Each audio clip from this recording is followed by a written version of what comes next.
बहुत बहुत धन्यवाद राजेश। सर्वप्रथम मैं आप सभी का और आपके माध्यम से संपूर्ण बल के अधिकारियों और जवानों और उनके परिवारों का हार्दिक अभिनंदन करता हूं।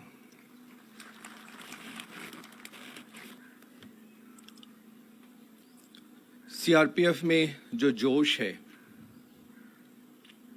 उसका कोई सानी नहीं है,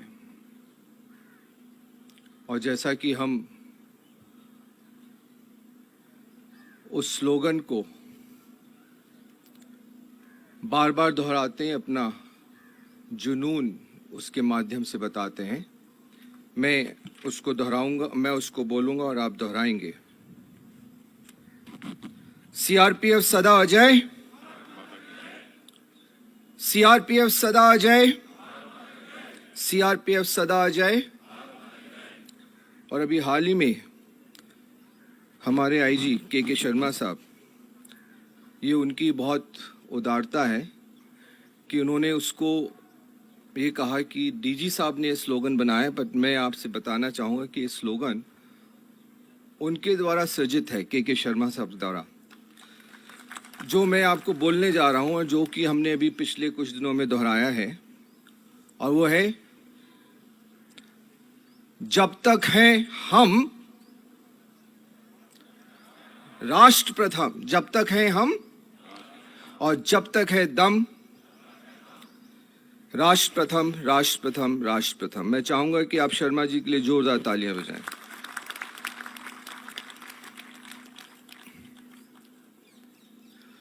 इस बल में आकर के ही मैंने सीखा कि बहादुरी क्या होती है और किसी समस्या से कैसे जूझा जाता है।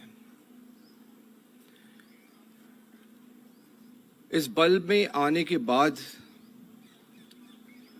यहाँ के कार्मिकों ने, जवानों ने, अधिकारियों ने जो अपने अनुभव मुझसे साझा किए, तब मुझे मालूम पड़ा कि योद्धा होता क्या है। और सीआरपीएफ वो बल है जिसमें हमें मालूम नहीं कि समस्या क्या है, चुनौती क्या है, और ये राष्ट्र हम पे भरोसा करके हमारा व्यवस्थापन कर देता है कि वहां कुछ उपद्रव है, जाइए देखिए, वहां पर आतंकवाद है, जाइए देखिए, वहां पर उग्रवाद है, जाइए देखिए। और इस बल ने अपनी उस पुरुषार्थ को, उस कौशल को एक बार नहीं बार बार प्रमाणित किया है, चाहे वो राष्ट्र का एकीकरण हो, चाहे वो नॉर्थ ईस्ट का उपद्रव हो, चाहे जे.एन.के की मिलिटेंसी हो, चाहे पंजाब का उग्रवाद हो। इस बल को किसी ने प्रशिक्षित नहीं किया। ये एक स्वयं अंदर से उत्पन्न ये उसकी काबिलियत है जो कि अनुभव पे आधारित है। और जैसे हमारे पुरखों की जो काबिलियत है वो पीढ़ी दर पीढ़ी जिस तरह से स्थानांतरित होती है, एक ट्रांसफर होती है, उस तरह से वो काबिलियत सीआरपीएफ ने अनुभव के आधार पर अपने आप को परिपक्व किया है, सशक्त किया है। और जो भी नागरिक, चाहे वो सिपाही के रूप में आए, चाहे अधिकारी के रूप में आए, वो आता है तो उसी संस्कृति को अपना करके अपना पुरुषार्थ प्रमाणित करता है और बल के इस ध्वज को, पताका को आगे ले जाता है। उसके लिए आप सभी और जितने भी पूर्व हमारे जवान रहे, बहुत बहुत बधाई के पात्र हैं। और मैं इसी सम्मेलन के माध्यम से हमारे वीरों को, हमारे शहीदों को पुनः नमन करता हूं। तो जो फौलादी घुट्टी लौह पुरुष ने इस बल को दी स्वतंत्रता के उपरांत, और नया नाम दिया, ध्वज दिया, ये उसी का परिणाम है कि इस बल ने कभी पीछे मुड़कर नहीं देखा। ये बात मैं आज नहीं कह रहा हूं, मैं बार बार कहता हूं और कहता रहूंगा। सीआरपीएफ की खासियत है कि इसने लोगों के दिल जीते हैं, राष्ट्र का भरोसा जीता है। और कहीं चले जाइए, और आज उस बुलंदी के अवसर पर है कि स्तर पर है, उस उत्कर्ष पे है कि सीआरपीएफ को देश का बच्चा बच्चा जानता है और ये भी समझता है कि सीआरपीएफ का इस देश के लिए क्या मायने हैं। कहीं भी कोई विपत्ति आती है तो सीआरपीएफ चट्टान की जगह जैसे जाकर के उसका सामना करती है। मैं आप सभी को, सभी सैनिकों को, जवानों को, अधिकारियों को इसके लिए साधुवाद देता हूं। मैंने पढ़ा था कई फौजों ने अपने इतिहास में लिखा है, difficult we do at once, impossible takes a little bit.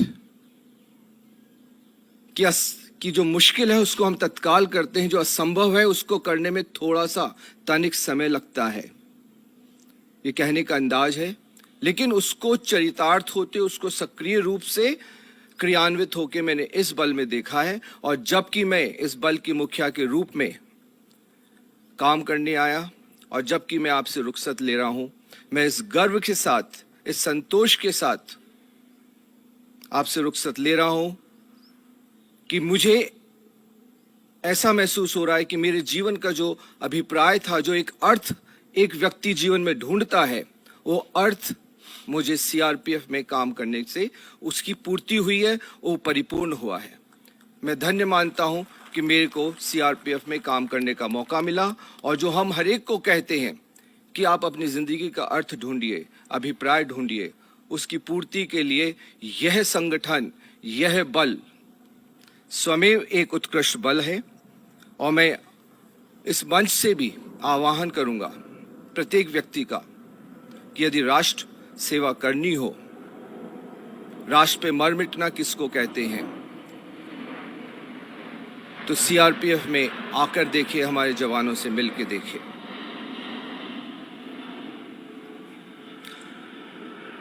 मैंने यहां पर आकर यह भी सीखा आप लोगों के साथ कि एडम और ऑप्स में कितना फर्क है। हम शहर में रहकर प्रशासनिक दृष्टि से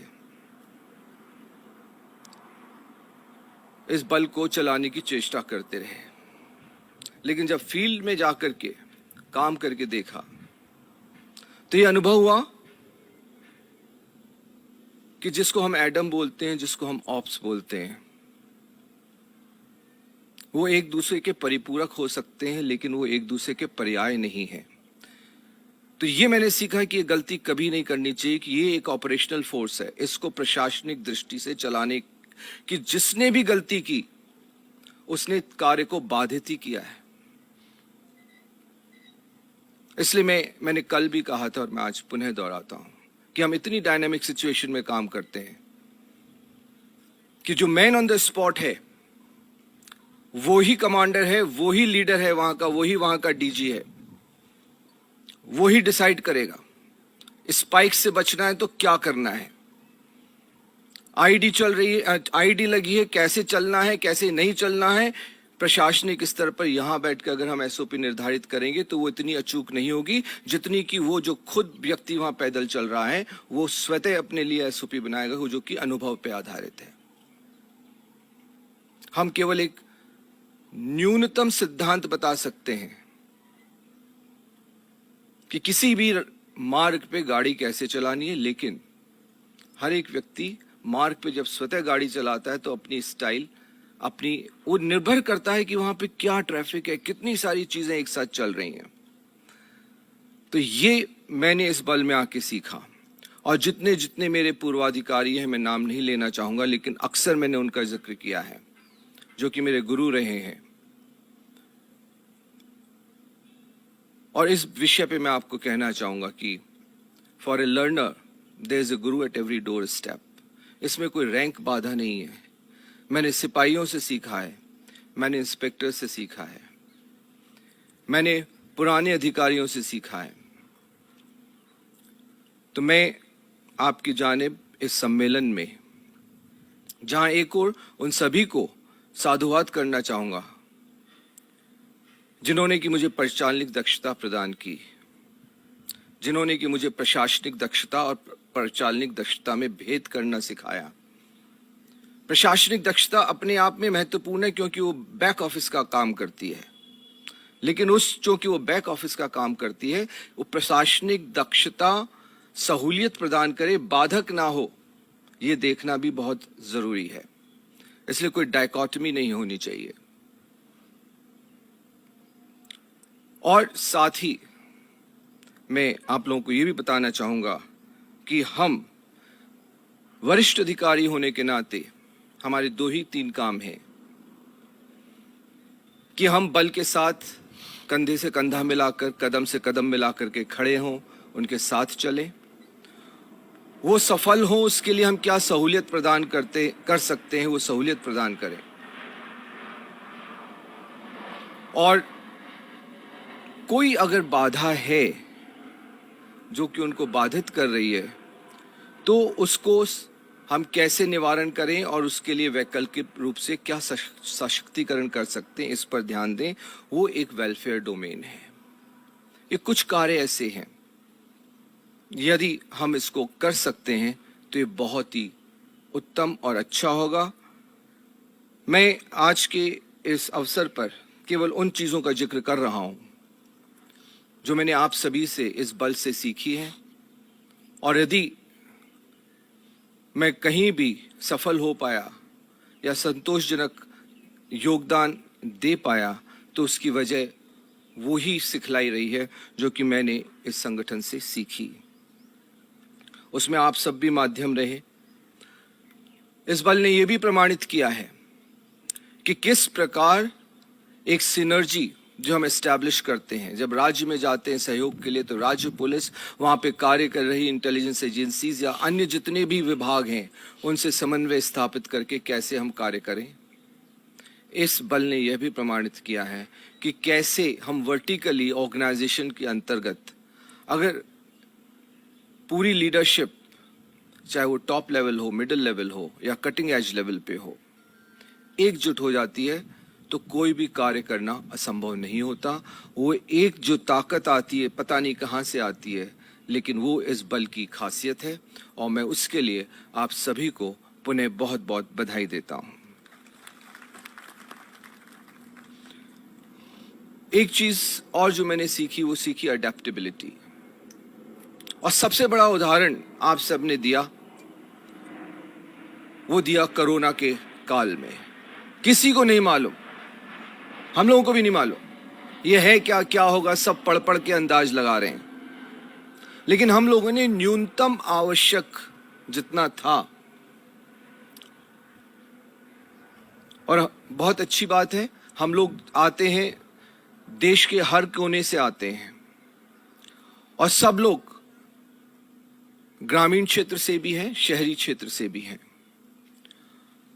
और जितनी हमारी सिखलाई, पूर्व में जितनी बीमारियां हुई समाज में, उसके बारे में जितनी सिखलाई थी,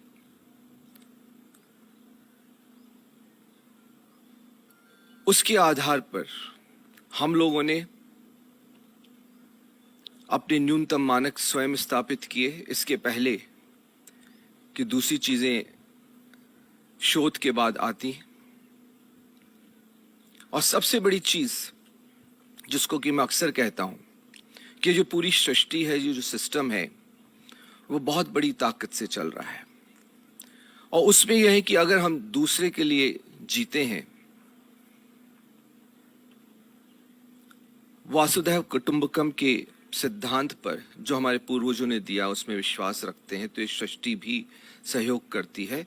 और ये जो संस्कृति है कि हम स्थानीय समुदाय को अपना घर समझते हैं, उनको साथ लेके चलते हैं, तो जितनी बड़ी सेवा आप सब ने, एक एक कार्मिक ने की, चाहे वो माइग्रेंट लेबर हो, उसको खाने की समस्या हो, चाहे उसका हाथ स्वच्छ करना हो, चाहे उसको सैनिटाइज करना हो, चाहे उसके रुकने की समस्या हो, जाने की समस्या हो, सब में जो कुछ करते थे वो आपने किया।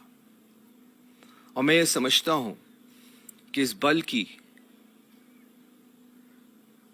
सफलता का राज की कुंजी across the all time lines and across all geographical contours,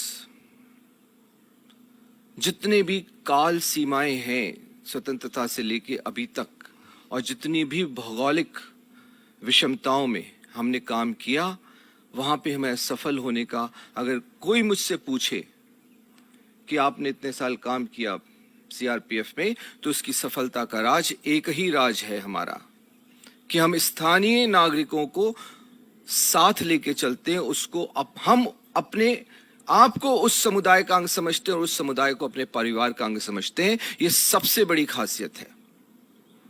और आने वाले कल में भी जो छद्म युद्ध का समय आ रहा है, जिसमें कि ज्योग्राफीज इतनी इंपॉर्टेंट नहीं है, ह्यूमन टेरेन जितना इंपॉर्टेंट हो जाता है, जिसके बारे में मैं अक्सर आपसे बात करता रहा हूं। इस अवसर पर मैं उसकी डिटेल में नहीं जाऊंगा, लेकिन आप सब समझते हैं। मेरा आपसे यही अनुरोध रहेगा कि इस खासियत को बरकरार रखिए। यही एक खासियत है जो कि हमें समस्त विषमताओं में पार कराएगी। और मेरा सबसे यही अनुरोध है इस माध्यम से भी, जो पुराना डिक्टम है, जिसने भी सोच समझ के कहा कि every cop policeman is a citizen in uniform and every citizen is a policeman without uniform. ये आज के युग में भी उतना ही शाश्वत सत्य, और आने वाले कल में अगर कोई हमें विजयी बनाएगा, इस देश को सुरक्षित रखेगा आंतरिक सुरक्षा के पटल पर, तो यही दुर्वाक्य काम आएगा। क्योंकि आजकल का जो रेडिकलाइजेशन है, जिस तरह से दुश्मन जगह जगह छिद्रान्वेषण करके, चाहे कोई भी माध्यम हो, अपनी पैठ बना रहा है या कोशिश करेगा, तो उसमें यही एक खासियत है। और उसमें सीआरपीएफ ने निपुणता हासिल की है, अपने अनुभव के आधार पर, कौशल के आधार पर, अपनी आस्था के आधार पर। और यह बल सदा विजयी रहेगा, यह मेरा पूर्ण विश्वास है और यही मेरी कामना भी है। एक चीज जो मैंने यहां सीखी,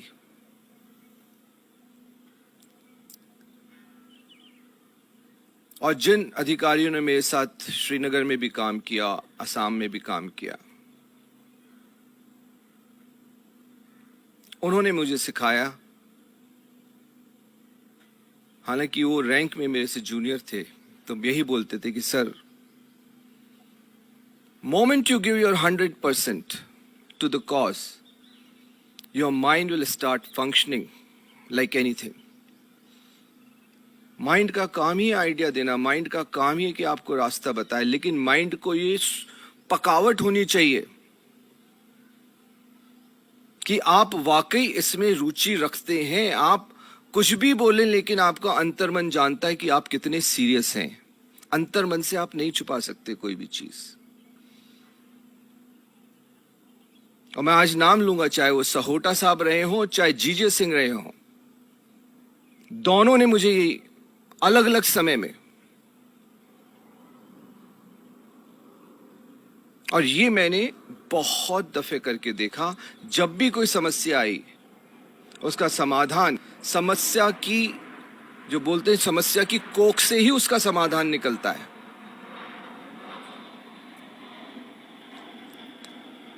और वो तब वहीं से निकल के आता है।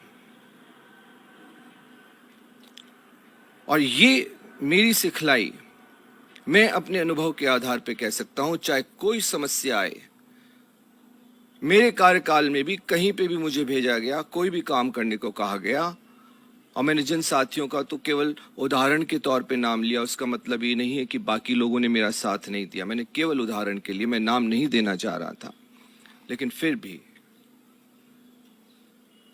हम लोगों में जो असीम शक्ति है, जो सृष्टि ने दी है, उसका हमें उपयोग करना चाहिए। मैंने ये सीखा।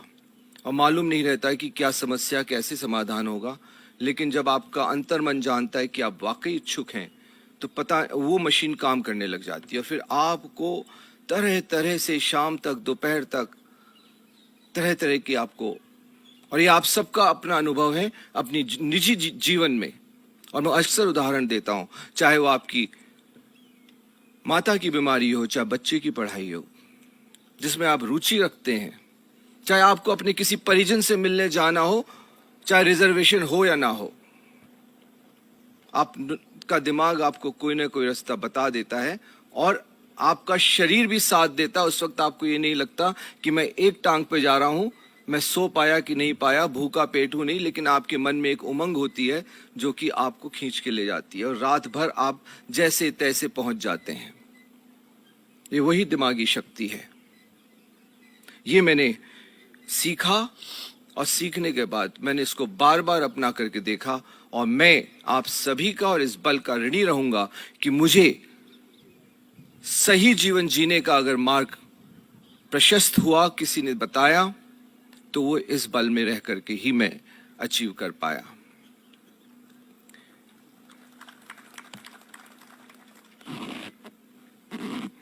सीआरपीएफ एक ब्रांड नेम है, केवल राष्ट्रीय पटल पर ही नहीं, अंतर्राष्ट्रीय पटल पर भी। और आईजी ऑपरेशंस रहने के नाते मैं खुद भी गया था लाइबेरिया, और अदरवाइज भी वैसे भी बीपीआरएनडी में रहकर, भारत सरकार में रहकर कई अंतर्राष्ट्रीय संगठनों और उनके प्रतिनिधियों से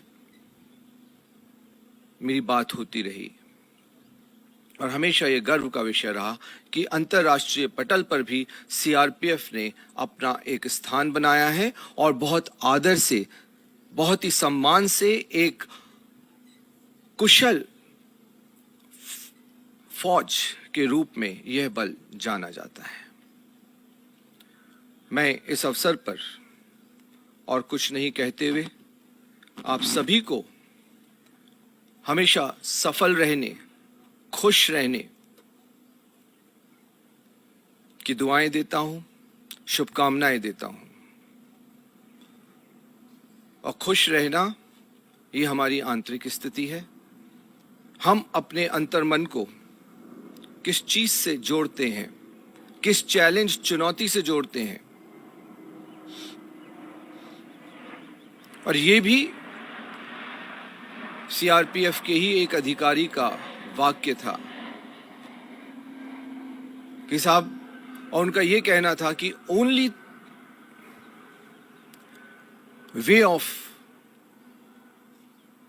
creating a high wellness quotient, बहुत मुदित होने के, आंतरिक रूप से मुदित होने का एक ही तरीका है, वो है अपने कार्य में सफलता अर्जित करना। और सफलता अर्जित करने का एक ही माध्यम है कि हम एक चुनौतीपूर्ण लक्ष्य लें और फिर जुट जाएं उसको हासिल करने में। जो उसको हासिल करने में हमें खुशी होगी, जो उसमें आनंद मिलेगा, उसकी अनुभूति हमें और कभी नहीं हो सकती है। और जिस चीज को मैं अक्सर दोहराता हूं, मैं पुनः दोहराना चाहूंगा, और वो भी मुझे एक वृद्ध पुरुष से हरिद्वार में, मैंने इस चीज को बार बार रिपीट किया है लेकिन पुनः दोहराना चाहूंगा, और वो ये है कि मैंने जब उनसे पूछा कि आपके चेहरे पे इतना तेज है, आप इतने खुश हैं इस अवस्था में भी, आप अकेले रहते हैं, आपके परिवारजन आपके साथ नहीं है, तब उन्होंने कहा, महेश्वर जी, कि जीवन का सांझ आते आते, संध्या आते आते आपके पास दो ही चीज रह जाती हैं। और उन्होंने बताया कि ये दो चीजें भी मुझे किसी ने बताई थी, लेकिन जब मैं 30 वर्ष का था और मैं तब से इसका पालन कर रहा हूं।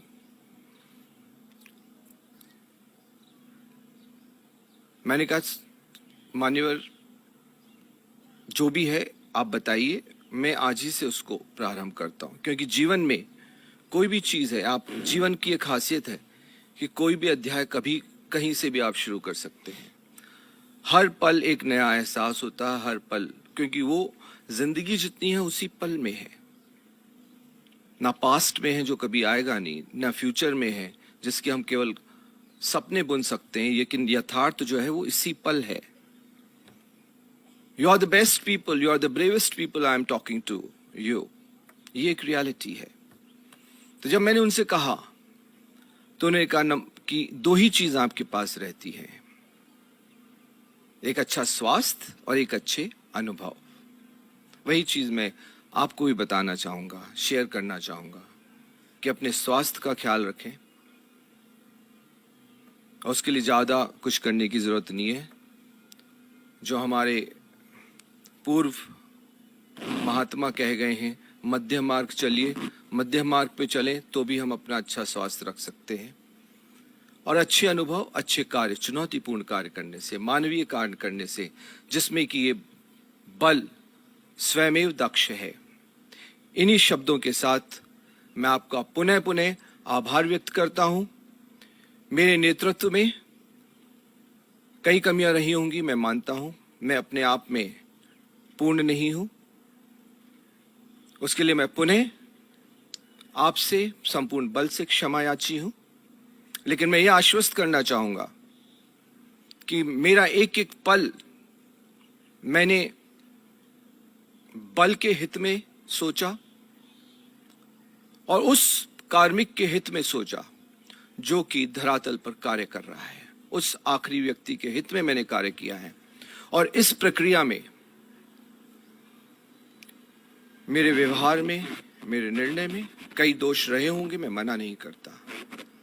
लेकिन मैं केवल 3 चीज जो मैंने पहले दिन भी आपसे कही थी, मैं मेरी दिशा, निष्ठा और प्रयासों के प्रति आपको आश्वस्त करता हूं और